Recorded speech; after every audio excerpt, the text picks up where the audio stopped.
आज हम बात करते हैं कि एयर कंडीशनर में हमारा जो स्टार रेटिंग है वो कैसे दिया जाता है। सो EER या ISEER ये क्या होता है, इसके बारे में समझने की कोशिश करते हैं। तो सबसे पहले समझते हैं EER।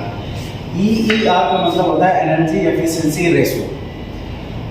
इसका फार्मूला होता है आउटपुट बटे इनपुट। इसको कुछ हम इस तरह से समझते हैं। सपोज मान लो कि मैंने एक बाइक परचेज किया है, और मुझे ये पता करना है कि ये जो बाइक है वो कितना एवरेज देगी, वो माइलेज कितना देगी, ये पता करना है। तो मैंने क्या किया, अपनी बाइक में पेट्रोल भरवाया और पेट्रोल भरवा के मैंने क्या किया, स्टार्ट किया बाइक। मैंने बाइक यहाँ से स्टार्ट किया, थोड़ी दूर चलने के बाद मैंने देखा कि मुझे 1 लीटर पेट्रोल खर्च हो गया है। उसके बाद मैं और थोड़ा आगे जाता हूँ तो मुझे पता चलता है कि 2 लीटर पेट्रोल खर्च हो गया है।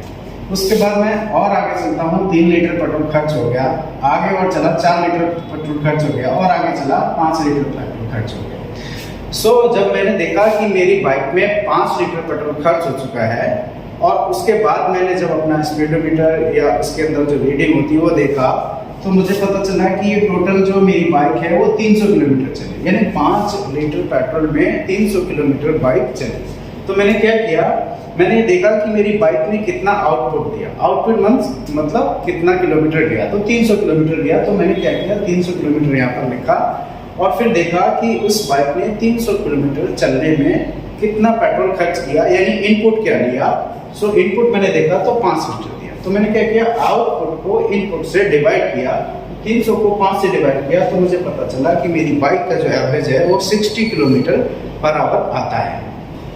ठीक इसी तरह से हम क्या करते हैं, एयर कंडीशनर का भी EER निकालते हैं। EER का मतलब है कि एक हम एवरेज निकाल रहे हैं एयर कंडीशनर का, कि हमारा जो AC है वो कितनी बिजली खर्च करेगा और कितनी हमें परफॉर्मेंस देगा। तो उसकी परफॉर्मेंस को काउंट करने के लिए हम EER निकालते हैं। तो सेम फॉर्मूला है आउटपुट बटे इनपुट। अब हम क्या करते हैं, AC की आउटपुट क्या है, AC काम क्या करता है, AC का काम है एक जगह से गर्मी को दूसरी जगह ट्रांसफर करना, यानी हीट को ट्रांसफर करना। तो हम ये देखते हैं कि एक AC कितनी हीट को ट्रांसफर करता है।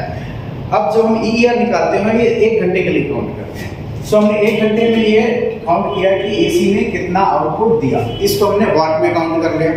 अब ये आउटपुट देने के लिए उसने कितना इनपुट दिया, यानी कितनी बिजली खर्च की, उसको हमने इनपुट माना, और ये भी काउंट कर लिया कि उसने कितनी वाट बिजली खर्च की। तो एक उदाहरण के तौर पर मान लेते हैं कि 3000 वाट उसने गर्मी को एक जगह से दूसरी जगह ट्रांसफर किया, और उतनी गर्मी को ट्रांसफर करने के लिए उसने 1000 वाट बिजली कंज्यूम की, यानी इलेक्ट्रिसिटी कंज्यूम की। तो मैंने आउटपुट को इनपुट से डिवाइड किया, तो पता चलता है कि जो हमारा रेशो आता है वो 3 आता है, यानी कि EER जो है वो हमने आउटपुट बटे इनपुट किया तो 3 आया।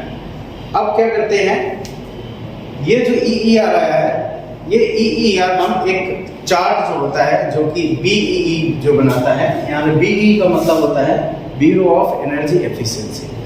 ये जो EER सिस्टम है, ये पूरा सिस्टम जो है ना वो BEE ने बनाया। BEE काम होता है जितने भी प्रोडक्ट हैं जो बिजली से चलने वाले होते हैं, उसमें कितना पावर कंज्यूम हो रहा है उसके हिसाब से उनको कैटेगराइज करके उनको स्टार रेट देती है। तो स्टार रेटिंग के लिए उसने AC के भी स्टार रेटिंग के लिए उसने एक चार्ट बनाया है। ये चार्ट जो है, इस चार्ट में हम देखेंगे कि जो हमारा EER है वो कहाँ पर मैच करता है।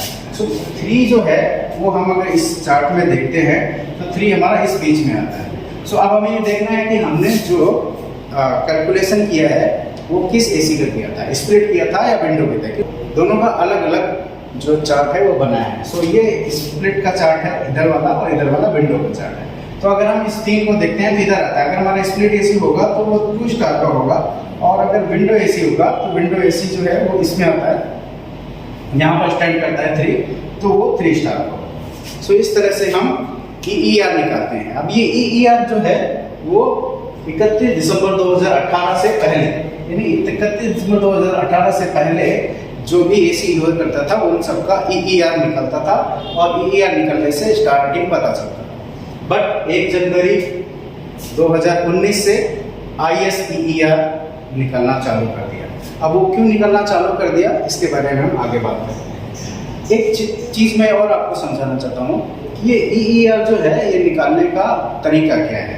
कंपनी क्या करती है, बीईई ने जो सिस्टम बनाया उसके सिस्टम के अकॉर्डिंग उनका ये सिस्टम होता था, एक बड़ा सा रूम बनाते थे जिसके दो हिस्से करते थे, यानी कि दो रूम हैं जो सेम एक तरह के हैं।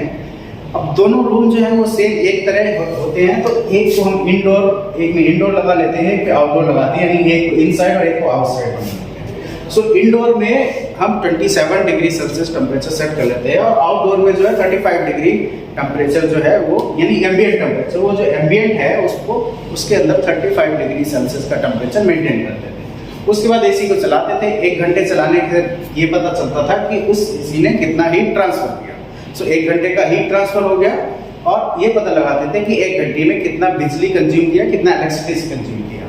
सो आउटपुट और इनपुट दोनों में मिल जाती थी, उसके बाद वो हम कैलकुलेट करके ईईआर निकाल लेते थे। सो ये तो 2018 तक चलता था। 2018 के बाद जो है वो सिस्टम चेंज हो गया।